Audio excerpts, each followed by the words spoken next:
Welcome. I am your host, Ramonda Jan, the founder of Women Thrive Media, visibility expert, and inspirational speaker. I founded this global community for women so every woman who is starting or running a business can feel like she has found a place to belong. So every woman is empowered to use her voice and share her message with the world. Hi, and welcome to another episode with Women Thrive.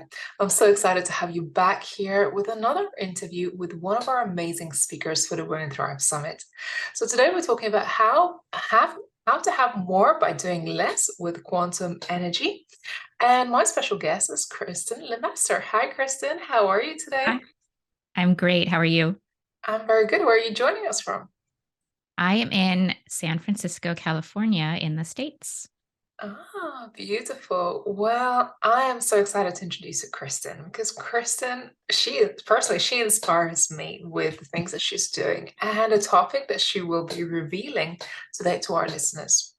So her work is all related to quantum energy healing from different fields. So Kristin Lemaster is energy coach and the founder of Soulful Navigation. Her passion is helping busy people who are exhausted, unfulfilled, and caught in self-improvement cycle to get unstuck and learn ways to use their energy to create more time, ease, opportunities, vitality, so they can focus on the right things that matters the most. And I know that a lot of people on this journey in trying to go through healing and trying to live up better lives, just feeling stuck. So today I want to make sure that we cover some of this topic in much more detail together and help people really get unstuck in their energy journey. So Kristin, tell us a little bit more about yourself because you've got an amazing story and you've done so much work in this particular field. So I'm so excited for our audience to get to know you, who you are. Oh, great. Well, thank you. So, I am a scientist and an engineer. So, I wanted to live a practical life. I had an experience when I was a teenager where I watched a dear friend die of cancer who was also my age. And when he died, I was really angry at everyone around me because the whole time we were with him on his journey, I kept seeing that there was this energy solution. I didn't really know what to call it, at the age of 17, but I was like, there's a spiritual way that we can help his body heal, to help his soul heal. And I just kind of trusted the adults in our life saw it and knew it. And when he died, I realized there was such a strong disconnect between our spirit and how we actually live our day-to-day lives. And my reaction to that as a rebellious teenager was actually to just cut myself off from my own spirituality. And so I went right into engineering school and I got to live in this world that had predictable rules. There wasn't a lot of emotion. You didn't use your intuition. You kind of used what the calculations told you. So it was a very safe place to live. I love science and math. It was something that is a strength, and I did have a joy for it. But what I found as I walked down that path where like my analytical mind was making all of the decisions around safety, protection, health, was I just started to experience like chronic health symptoms. Like I had feet pain that nobody could figure out. And I went to every doctor, every alternative medicine. I tried every supplement out there, yoga, stretching. We had infertility struggles as well. So I was starting to have all of these symptoms that nobody could figure out. And then I also, too, started to feel stuck. I started to feel like the best part of my day was when I got to crawl back into bed at night and go to sleep and rest and kind of enter into that kind of dream world. So, it was then, and I was probably in my mid-20s at this point, that I realized that I had overcorrected and it was time to get back on my spiritual path. And because I had such a strong science and energy background, I started to study energy healing from the science and the kind of quantum physics standpoint. So over the last 20 years, I have studied more than 30 different modalities. I love to go out and test and try different things. And as an engineer, I want to find those practices that are repeatable, right? The ones that you can use over and over again, the ones that are efficient, the ones that are powerful. So that's kind of, I'm coming to the table now with this experience of coming at it from science and also just having tested and tried a whole bunch of things to figure out like what actually works. Oh my God, I love that. I love that your background is because a lot of people question the energy and spiritual work. I was like, how much can you back it up by science? Because a lot of it is belief, it's faith, it's the unseen. And here you are coming from an area which is very much backed by science, by research and numbers and sort of proofs into energy. How is that transition for you? And is there a transition or is there more connection than there is differences, I guess, in the two? I had a transition probably about 15 years ago that felt like I ran face first into a brick wall. And the transition was this: Kristin, you can only science so far. And at some point, you have to surrender into the trust and the faith. And it's so funny because, I also was never a religious person, didn't have the greatest religious experience growing up. And I used to get really mad when people brought divinity into the conversation about energy. I would be like, why are you talking about God? I'm talking about science. And they would be like, why are you talking about science? We're talking about God. And it used to be this like really big struggle. And then one day I hit this brick wall and I realized, you know what? We're all explaining the same thing. And we will only be able to understand a small fraction of it. There is so much infinite potential and what we call miracles. There's so much out there. We will never be able to explain it by science. So I did. I had that surrender where I said, you know what, Kristin, you're not going to understand it fully. And we're going to let the divinity in. We're going to let the uncertainty in, right? The uncertainty is hard for humans. So now I kind of come at it more. And this is, I will say, this is like probably the biggest aha moment that I've had in all of my studying. And that is experience matters so much more than knowledge, right?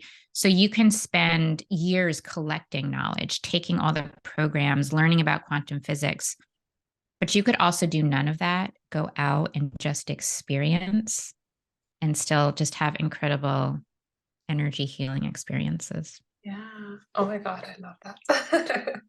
And I'm somewhere in between the rational mind, the one that likes planning, and I love business and I love strategy.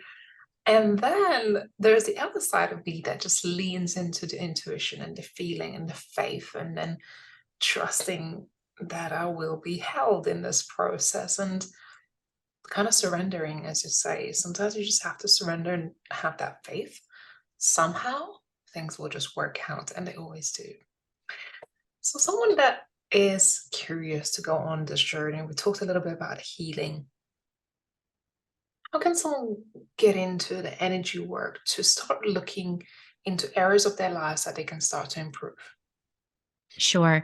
I would say the four areas that I see the most have a really big outcome when working with the energy are health, relationships, career, and overall well being, meaning being more spiritually engaged in their life. That's kind of more of a blanket area, but we get to a certain age and we start to feel that spiritual urgency, right? And I always like to say sometimes it feels like we have a soul ache, right?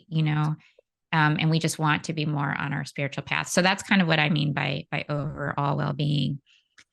So I have my favorite programs that I go to, but I would say the very first thing that I would recommend to people is to pause for a minute and make a really big paradigm shift in how they view themselves and how they view the world. And it goes like this. And this was a big aha moment. I know it was for me. And I do a lot of teaching and I love it when people are like, so the paradigm shift is this: we hear a lot about mind, body, spirit. Okay. It's all over everywhere, all over commercialism and marketing and mental health. I mean, it's so beautiful that we're talking about the balance of mind, body, spirit. But oftentimes when we hear that, we're hearing messages that say all three are equal and that you should find that perfect balance. The paradigm shift that I think folks can make right off the bat to kind of start with their energy journey is to try out, just try out this acknowledgement that the spirit is actually in charge. The spirit is the boss, the spirit is bigger, and the mind and the body are actually employees to the spirit. So if you take a moment to stop and think about this, what this means is that we're a spirit first that happens to have a physical body and a mind. We're not a body that happens to have energy, right? It's the other way around. And when you start to view yourself as energy first, and then you look up and you look around and you're like, wow, everything here is energy, that immediately will open you up to receive the frequencies, the vibrations, the information. So much of energy is about wisdom and information. And we tend to lock ourselves down and not receive the energy. But when you recognize that you actually are energy first, it will start to open you up to start to receive some of these healing frequencies, which we live in an energy field. You know, we just have to open ourselves up to receive it. Oh, wow. It's so powerful. It's so powerful. Because, as you say, we are energy to start with. We ourselves, the energy, and we can make a huge shift even for other people. And for those who actually do work in this field, you know that you can use your energy to start and influence healing for other people and create a huge movements. Imagine how people create movements out of nothing. So first and foremost, you are the energy. As I say, you happen to have a body who is your your helper in executing all of those things. So using this paradigm shift, how can we work more with our energy and perhaps the energies that we live in order to facilitate the healing and the personal growth or spiritual growth, should I say, to make our lives better? Sure.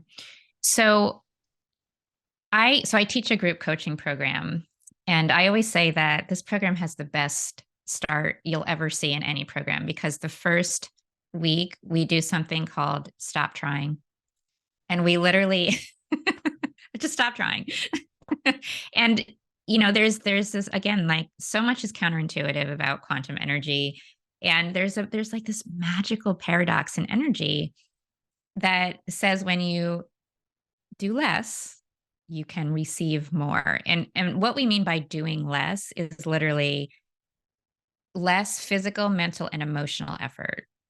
Okay. When we come up against a barrier in our life, a health problem in our life, a relationship issue, like we're being held down at work and we just can't figure out why.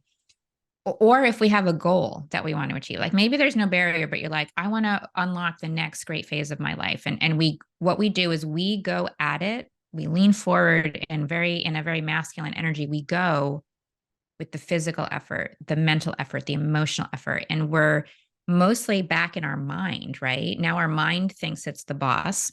And a lot of times we get into like a forced frequency. And you absolutely can make incremental progress that way. All of us have in our lives. I think if you really want to tap into the potential of the energy field is to stop trying. Okay. So release your physical, mental, and emotional effort.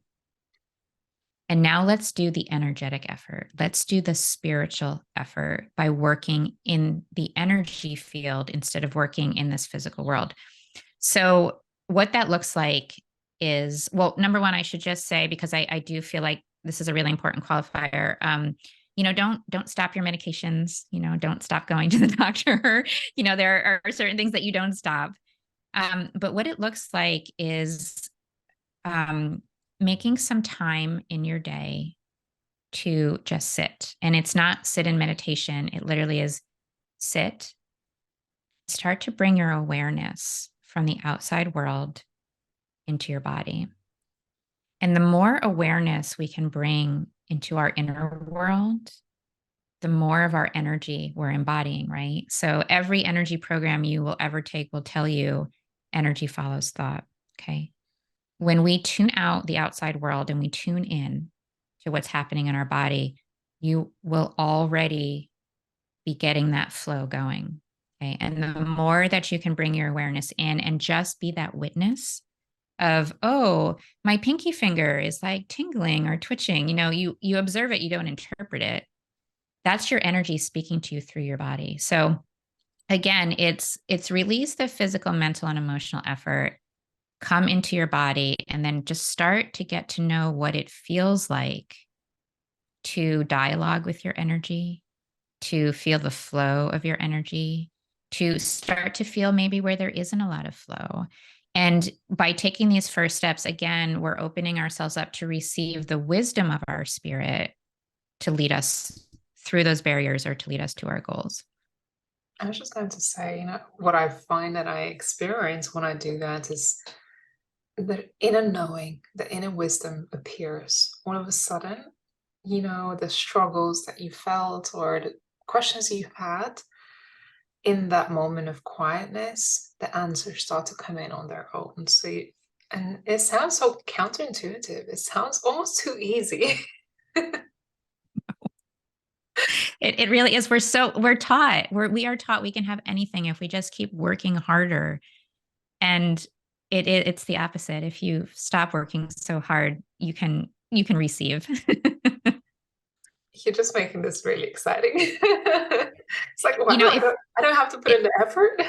yeah, well, I mean, you do. So here's where the physical effort comes in, right? And it's funny. So I'm an engineer. I have a flow chart to show you, but I'll try to describe it with my words. But let's say you have a health issue, right? And you've hit that barrier and you're not making progress and you are trying everything, every different doctor, every supplement, every different style of yoga, you're trying it all and you can't push through the barrier. We've already talked about it. So you stop trying to physically, mentally, and emotionally push the barrier. You stop, you start to receive, and then you can get very specific with a whole bunch of different energy practices. Like, there's practices where you can go into the unified field and download your unique DNA code for healing and bring that vibration into your body. Um, you can bring in divine energy to help you heal. I mean, when you can really get specific with the type of energy work that you're doing. But when you stop in the stillness and you're receiving and you're working in the energy field and you break through that barrier, then what you've done is you've created opportunities, you've created synchronicities. Then you need to go back to your physical, mental, and emotional effort so that you act on the opportunities that you've created. So it's not like you're doing nothing. It's that you are more shifting. When do you use your physical, mental, and emotional effort, and when do you use your energetic effort? So still a little bit of that traditional effort, but that comes after you've created a new circumstance in your life. How interesting. I'm so curious. It's like crawling into a cave and just exploring all these things now. You're leading us on a path. Okay, so what are some of your favorite energy practices that perhaps you use or you help your clients to use and tap into? Sure. Okay. So I want to tell you my favorite practice that I use every day and my kids use it. And I call it clear the path. And literally, so energy before action, right? This is the idea. Um, I use it to find parking spots everywhere I go. So and parking spots is like such a small example of what you can do to clear the path. But I'm getting in the car. We're late. We're always late. We're running late. And I'm like, God, and I live in a city, right? I was like, oh, I need that parking spot right in front if I'm going to get the kids to their activity on time. So I'll yell back to the kids. I'll be like, hey, sweeties, can you create that parking spot for us when we get there? And literally what we're doing is we're in the physical world. We're in the human world and I'm driving in the human world, but I'm going into the energy field and I'm using my energy I'm calling in my spirit helpers, right? Who are kind of that disembodied energy who has volunteered to walk side by side with you through life to help you. And I'm like clearing the path to that parking spot just with energy. And I've got my spirit helper soon. I got the kids doing it. And literally every single time we pull to the place, there's no parking, somebody pulls out and we pull right in, right? So that's a really good visual for what we mean by clear the path, right? You're doing all the work in the energy field. Now, you can then start to apply this to health issues, right? Where you imagine a path, and on the other side of the path, you are living your optimal health. You have vitality. You are free of pain. You are free of cancer, like whatever it is. You picture yourself on the other side of the field, and this is more of a deeper journey that we do, where we journey to the energy field, and then we just work there and we clear that path. We ask our spirit helpers. We bring in gold energy. We bring in, divine energy. We bring in like whatever feels good to us, and we clear that path. And then we come back into our body, we anchor that energy into our physical body. And then here comes the tricky part. And this is where I think people have the most hardest time.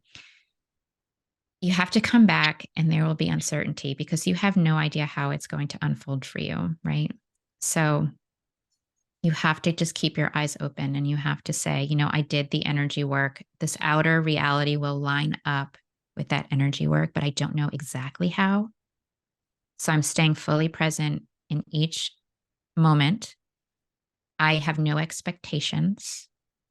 I literally am going to sit back like I'm watching a movie and I'm going to wait until the opportunity that I just created presents itself. So that one's my favorite. I love clear the path. And I will say every once in a while, I will pull up and there won't be a parking spot. And I'm like, what the, you know? And then I'll drive around the block and there'll be a spot like further down on the block. And this happened actually the other day, and I ended up parking like 8 spots away, and like probably like a full block down. I was a little bit annoyed, and I came out and a tree had fallen. We had such those winds and a tree had fallen. I have a picture. The tree fell on a car, very close to where I was trying to intend to park. Right, so that's just an example of how you can go in the energy field and create, and you can kind of have an expectation, but you actually won't know how it will unfold. So being nimble in the physical world and being able to keep your eyes out for opportunities and getting comfortable with that uncertainty, I think is kind of the magic. I'm so glad because I was going to ask that, because sometimes energy there is also to protect us, not just to give us what we want. And as we say, even if you do get annoyed, like, well, that didn't work, that kind of expectation. And sometimes the energy and, the quantum physics is almost saving us, is protecting us. And that's why you may not be getting what you're praying for or you're trying to manifest into your life, because it's there to save you. Yeah, I mean, and that was so eloquently said. Thank you for bringing that up, because basically what we are doing is we are surrendering to the trust that every spirit knows what it's doing, right?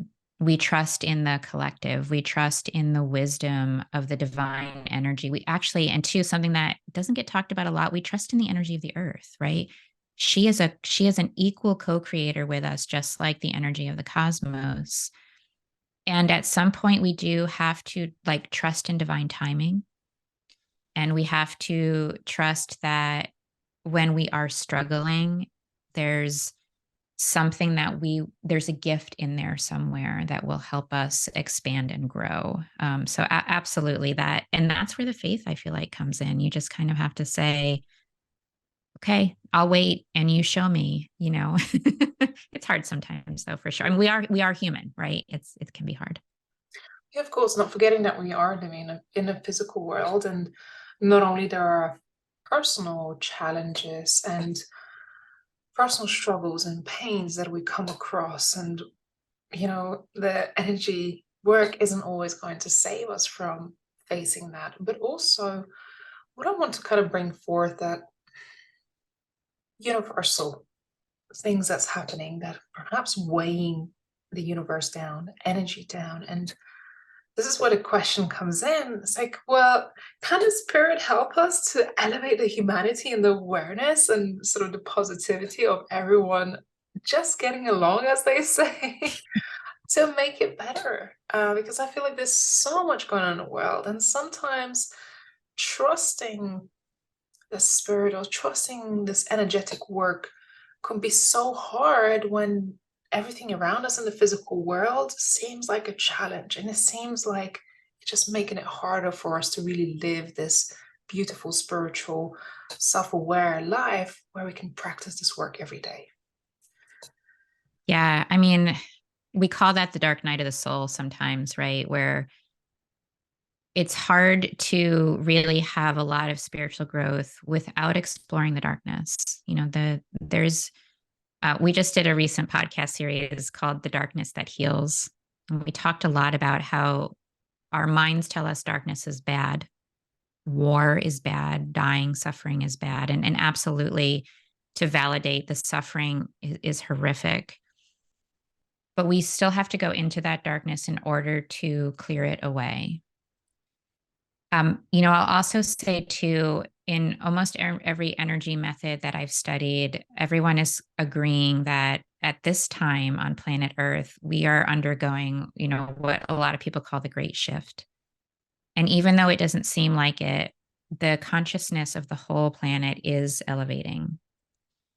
But and then the other thing that everyone seems to agree on is that we're making a shift back to the balance of the masculine, feminine energies, right? We've been living in a very masculine energy field for a very long time. And it's not that we're going to shift to go to the other side of the pendulum and have it be all feminine energy, which, by all accounts preceded, the masculine, millennia that we've been living in.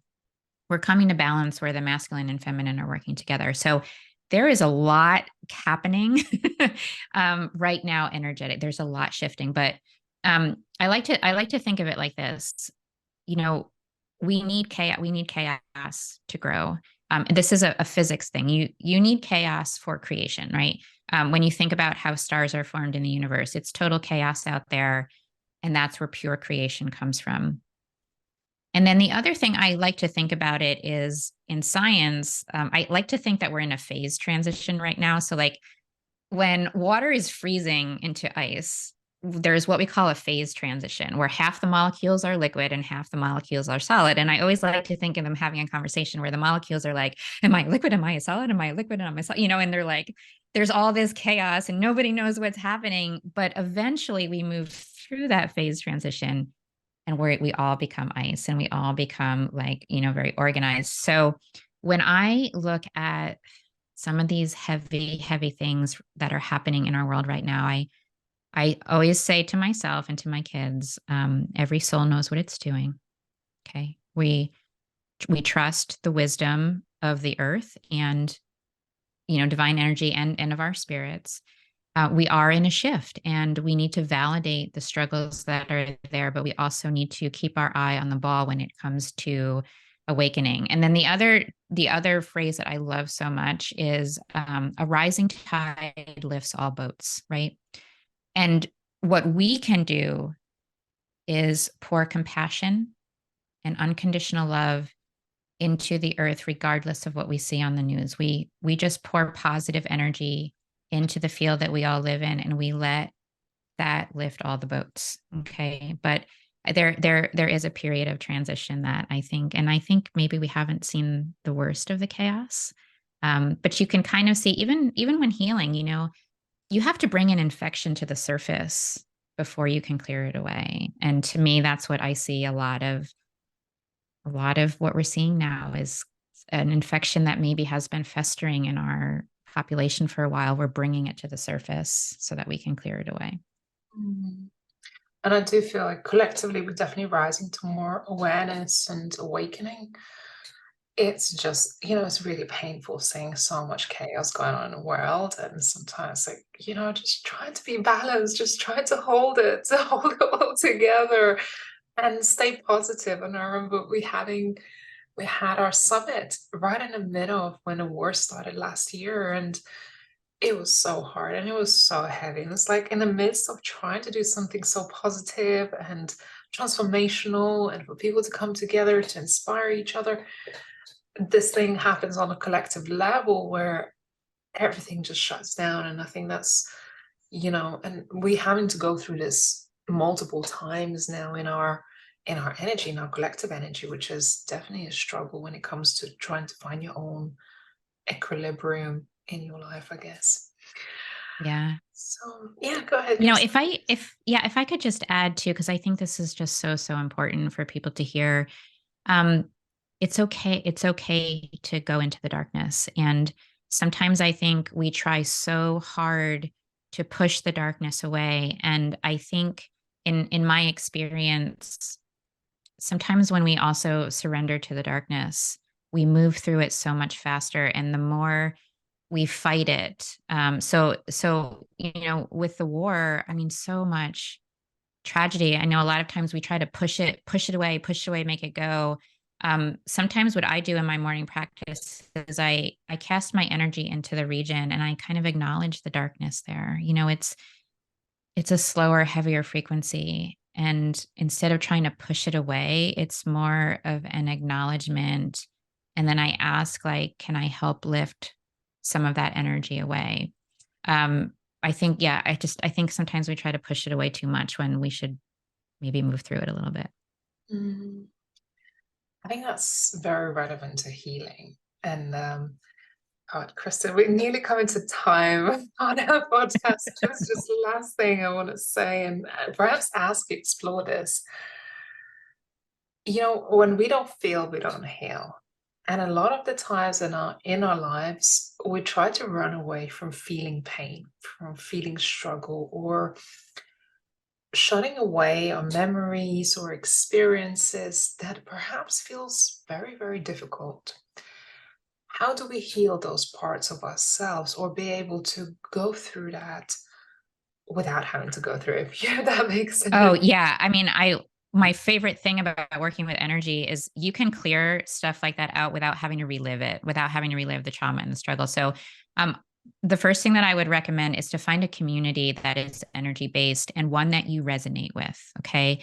You can walk this energy journey alone, but again, there's a group field effect, right? And again, that rising tide lifting all boats. When you find a community that you are comfortable with, you don't have to talk, you don't have to tell them your story, but what you can do is go inside and do your personal work. And if you want, just turn your awareness into your body and be like, where where do I feel this heaviness in my body? Maybe it's in your throat, right? And then you just put your awareness on it. And then you can use different energy practices. Like maybe you clear your throat chakra with an energy practice, right? You're not reliving the story. You're literally saying, oh, in the back here, oh, it's so sticky and gunky back here energetically. The vibration is like, ugh. So then you go in and you energetically clear it without being like, no, what caused that? Was it when I was 5 years old? And you don't do that. And then you clear it out and you always do it in a way where when you hit your threshold and you can't do it anymore, you stop. Maybe you come back to it and you peel off another layer and peel off another layer. So, there's a lot of ways that you can just work with the frequency and vibration of it, but having that support of the community, I think, is what will accelerate your growth and your healing. Oh, I love that. So many more questions to ask you. But before we wrap up today's podcast, I just want to say you are one of our amazing speakers at the Women Thrive Summit. And I'm really excited having just explored the tip of the iceberg with you in this conversation. I feel there's so much more to learn. So, what are you going to be, I want to say teaching us, but covering during the Women Thrive Summit in March? Sure. Well, first of all, I just want to say, like, the honor is all mine being part of this summit. The group of women that you have put together is amazing. And honestly, I learn every day that we work together.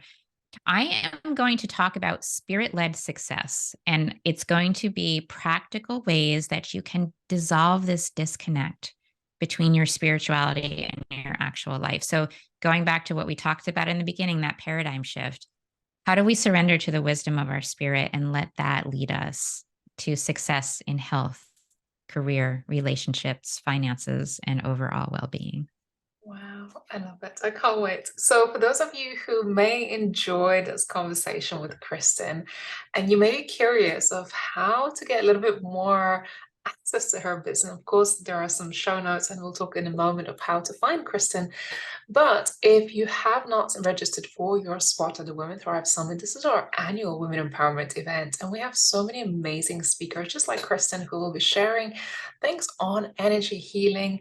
Um, a lot of practical things. So we're going from the inner work, the mindset work, the confidence work, the healing work, to more practical things around business, marketing, visibility, strategy, and so much more. So this summit is going for 5 days between the 20th to 24th of March. And we have 47 amazing speakers confirmed already. Some surprises there for you. So make sure you register your spot and make that time available to be part of this event in this week. And I think it's going to be an amazing time. Just going by what we've learned today from Kristin, I think it's just going to be such a transformative. And I have to say to you, ladies, it is going to be transformative week. So be prepared for this journey. Kristin, what are ways to engage with you, follow you? I do also know you have an app, which is pretty amazing. Yeah, I would just say download the app. I mean, anything we can do with our thumbs on our phones is helpful. And that's why I built the app. So it's available in Apple and Google Play. It's called Soulful Navigation. And there's a lot of really fun free stuff on there. There's a free mini course on there called What is Energy? And again, this is like 15 years of me being preoccupied with trying to figure out what energy is. And there's also some free stuff on there. But I think that's the best way. And then from there, you can find me on social media. You can find my website. You can buy the courses, and it's all right there at the tip of your thumb. Yeah, amazing. And I know during the summit you have some gifts for our attendees as well. So if you are attending the summit in March, register your spot for womenthrivesummit.com. And I think Kristin will be sharing some more of her beautiful wisdom and gifts in the summit. But for the moment, you can go ahead and go into an app, go find into App Store, Soulful Navigation. Kristin, today has been a pleasure. I'm sorry you ran out of time. I'd love to carry on talking to you today. Yeah, thank you for having me. This was wonderful. Thank you. And if you enjoyed this episode, do make sure you share it with someone or leave us a review for this podcast. Thank you all so much, and we look forward to seeing you on another episode. Take care for now. Bye-bye. Did you enjoy this episode? Share it with the world. Make sure to also leave a review and subscribe for future episodes.